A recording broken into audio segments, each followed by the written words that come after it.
हरे कृष्णा दंड प्रणाम आप सभी को। तो आज हम भगवद गीता की 6.6 श्लोक पे चर्चा करेंगे। बंधुर आत्मात्मनस्तस्य येनात्मेवात्मना जिता अनात्मनस्तु शत्रुत्वे वर्तेत आत्मैव शत्रुवत्। जिसने मन को जीत लिया है उसके लिए मन सर्वश्रेष्ठ मित्र है, किंतु जो ऐसा नहीं कर पाया उसके लिए मन सबसे बड़ा शत्रु बना रहेगा। तो शिव पापा जी बहुत सुंदर समझा रहे हैं कि मन को जीतना जीतना बहुत ही ज़्यादा कठिन है, क्योंकि अगर हम भौतिक संसार में रहते हुए अगर मन को जीत लेते हैं तो ये मन हमारा सर्वश्रेष्ठ मित्र बन जाएगा। लेकिन अगर जो नहीं ऐसा कर पाता वो उसके लिए उसी का मन उसका शत्रु बन जाएगा। और जो क्षय है दोष, काम, क्रोध, लोभ, मोह, मद मात्सर्य, वो उनका दास बन जाएगा और अपना जीवन मतलब पतित बना लेगा। तो ये अष्टांग योग का जब हम अभ्यास करते हैं तो उसका प्रयोजन जो होता है, लक्ष्य होता है मन को वश में करना, ताकि जो मनुष्य जीवन का लक्ष्य है हम प्राप्त कर सके और मन हमारा मित्र बन जाए। तो अगर मन को हमने वश किए बगैर कोई भी योगाभ्यास कर रहे हैं तो उस समय का हम वेस्ट कर रहे हैं, अपना समय व्यर्थ गंवा रहे हैं। तो इसलिए जो मन को वश में नहीं कर सकता वह हमेशा अपने एक परम शत्रु के साथ रहता है, निवास करता है, और इस तरह उसका जीवन और लक्ष्य दोनों ही नष्ट हो जाते हैं। यानी उसका जीवन भी नष्ट हो जाता है और जो परम लक्ष्य है वो भी नष्ट हो जाता है। तो जीव की जो स्वाभाविक स्थिति यह है कि वह अपने स्वामी की आज्ञा का पालन करे। तो मन जो है वो शत्रु बना रहेगा जब तक अगर उसको हमने नियंत्रित नहीं किया। और मन को नियंत्रित ना करने की वजह से मनुष्य जो है वो हमेशा काम, क्रोध, लोभ, मोह आदि इनकी आज्ञाओं का पालन करता रहेगा और अपने आप को और ज़्यादा पतित करता रहेगा, है ना। और इसी तरह फिर बारंबार इस भौतिक संसार में उसका आवागमन, जन्म, मृत्यु, जरा, व्याधि होती रहेगी और वो बच नहीं पाएगा। तो लेकिन मन पर हमें अगर विजय प्राप्त कर लेते हैं हम, तो मनुष्य अपनी इच्छा अनुसार उस भगवान की आज्ञा पालन करता है जो सबों के हृदय में परमात्मा स्वरूप में है। भगवान कृष्ण जो है विष्णु चतुर्भुज रूप में सबके हृदय में बैठे हैं।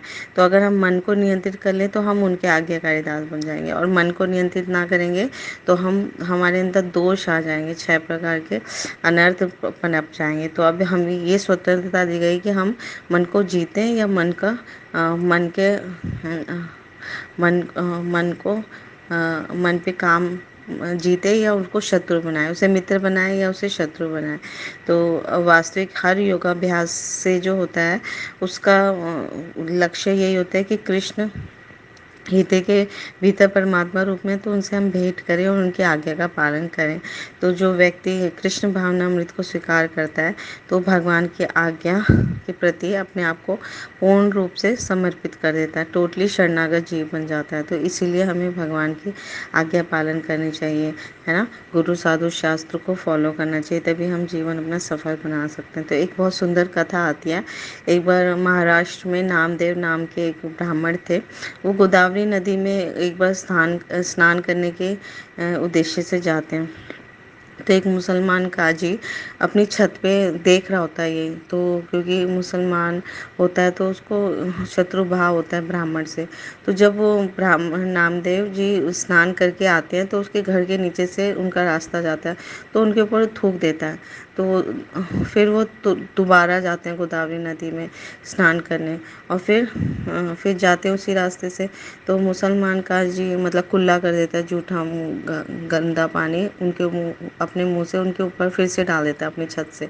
तो इस तरह से बारंबार करता है वो, 20-21 बार कर लेता है, और वो बारंबार फिर गोदावरी नदी पे स्नान करने जाते हैं। बाद में वो थक हार के बिल्कुल नीचे आके उनसे माफ़ी मांगने लग जाता है, क्षमा करें कि आपके अंदर कितना धैर्य है, आपने मन को कितना नियंत्रित कर रखा है, आप क्रोध पे जीत जीत विजय पा लिया है, आप मुझे क्षमा कीजिए, मैं तो बहुत नीच हूँ। और अगर आपका शाप मुझे मिला तो मैं तो मतलब जहन्नुम में चला जाऊँगा, ऐसे मतलब क्षमा मांगता है। तो वो ब्राह्मण जो होते हैं नामदेव जी, वो इतने ज़्यादा सहनशील होते हैं, है ना, इतने धैर्यवान होते हैं कि वो कहते हैं कि बल्कि मैं मुझे तो तुम्हारा उपकार मानना चाहिए कि आप ही की वजह से मैं गोदावरी में 21 बार स्नान कर पाया। मैं तो एक ही बार स्नान करके जा रहा था, लेकिन आपने मुझ पे अनुकंपा बरसाई और मैं बारंबार गया स्नान करने। तो और एक बार नदी में स्नान करने का इतना फल होता है, 21 बार मैंने किया तो मुझे तो और ज़्यादा फल मिलेगा। तो इस तरह से जो ब्राह्मण होते हैं, वैष्णव होते हैं, वो कभी किसी के अंदर दोष दृष्टि नहीं देखते, सब में, है ना। और क्षमा, सहनशीलता, बहुत सुंदर सुंदर उनके दैवी गुण उनके अंदर आ जाते हैं। तो हमें भी जब हम अपने मन को नियंत्रित करेंगे तो हमारे अंदर भी वो दैवी गुण आ जाएंगे। तो इसलिए हमें सदैव हरे कृष्णा कृष्णा कृष्णा हरे हरे, हरे रामा राम राम हरे हरे। अगर हम भगवान के इस हरि नाम का सतत कीर्तन करेंगे तो हम हमारे अंदर भी भक्ति जागृत होगी और हम शुद्ध भक्ति के स्तर तक पहुंच जाएंगे। Thank you so much. Guru Maharaj की जय, शिव प्रपात की जय, आप सब भक्तवृंद की जय।